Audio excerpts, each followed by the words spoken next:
बहुत समय पहले की बात है। एक साधु अपनी पत्नी के साथ नदी के तट पर रहता था। उन दोनों की कोई संतान नहीं थी। उनकी बड़ी इच्छा थी कि कम से कम एक संतान उनके यहाँ जरूर हो। एक दिन साधु जब तपस्या में लीन था, तभी एक चील ने अपने पंजे में फंसी एक चूहिया उसके ऊपर गिरा दी। साधु ने उस चूहिया को घर ले जाने का निश्चय किया, लेकिन उससे पहले उसने उसे एक लड़की में बदल दिया। उस लड़की को देखकर साधु की पत्नी ने पूछा, यह लड़की कौन है? इसे कहां से लाए हो? तब साधु ने पत्नी को पूरी बात बताई। उसकी पत्नी बहुत प्रसन्न हुई और बोली, तुमने उसे जीवन दिया है, इसलिए तुम ही उसके पिता हुए। इस तरह मैं भी उसकी माँ हुई। हमारे यहाँ कोई संतान नहीं थी, इसलिए भगवान ने इसे हमारे पास भेजा है। ऐसी ही ज्ञान भरी कहानियाँ हर रोज सुनने के लिए कृपया करके हमारे इस चैनल को सब्सक्राइब जरूर करें और वीडियो को पूरा देखें और वीडियो को लाइक करना ना भूलें। जल्द ही वह बच्ची एक सुंदर युवती बन गई। जब वह 16 साल की हुई तो साधु और उसकी पत्नी ने उसका विवाह करने का निश्चय किया। साधु ने सूर्य देवता का आह्वान किया। जब सूर्य देवता उसके सामने आए तो साधु ने सूर्य देवता से उसकी बेटी के साथ विवाह करने का अनुरोध किया।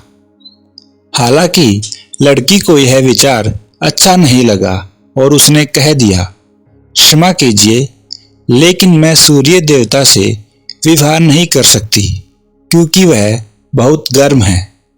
निराश साधु ने सूर्य देवता से कहा कि अब आप ही मेरी लड़की के लिए कोई अच्छा वर बताइए। सूर्य देवता ने कहा, बादलों के देवता के साथ आपकी लड़की की जोड़ी सही रहेगी क्योंकि वे ही धूप की गर्मी से उसकी रक्षा कर सकते हैं। साधु ने अब बादल देवता से उसकी लड़की के साथ विवाह करने का अनुरोध किया। इस बार भी लड़की ने विवाह से इनकार कर दिया और बोली, मैं इस काले व्यक्ति से विवाह नहीं कर सकती। इसके अलावा बादलों की गरज से मुझे डर भी लगता है। साधु फिर से उदास हो गया और उसने बादल देवता से अनुरोध किया कि वे ही कोई अच्छा वर बताएं। बादल देवता ने कहा, पवन देवता के साथ इसकी जोड़ी अच्छी रहेगी क्योंकि वे आसानी से मुझे उड़ा सकते हैं। साधु ने अब पवन देवता से विवाह का अनुरोध किया।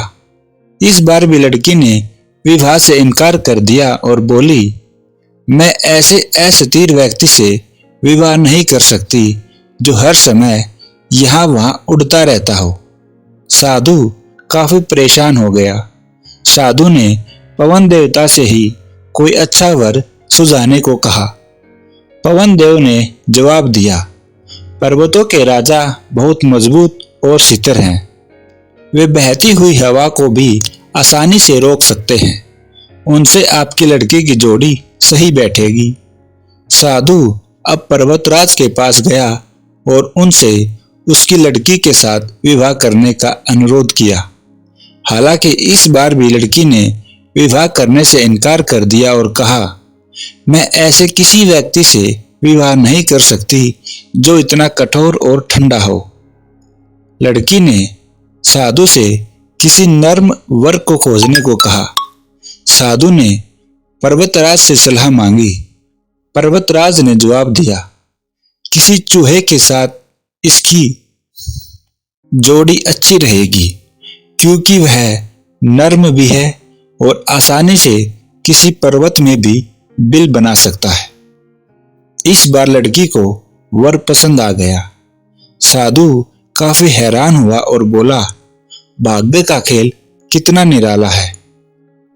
तुम मेरे पास एक चूहिया के रूप में आई थी और मैंने ही तुम्हें लड़की का रूप दिया था।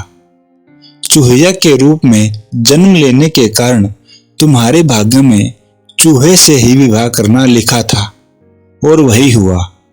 भाग्य में जो लिखा था वही हुआ। साधु ने फिर से प्रार्थना शुरू कर दी और लड़की को दोबारा चूहिया बना दिया। तो दोस्तों, यह थी एक छोटी सी कहानी। इस कहानी से हमें यह शिक्षा मिलती है, जो हमारे भाग्य में लिखा है वो जरूर होगा, हम उसे बदल नहीं सकते।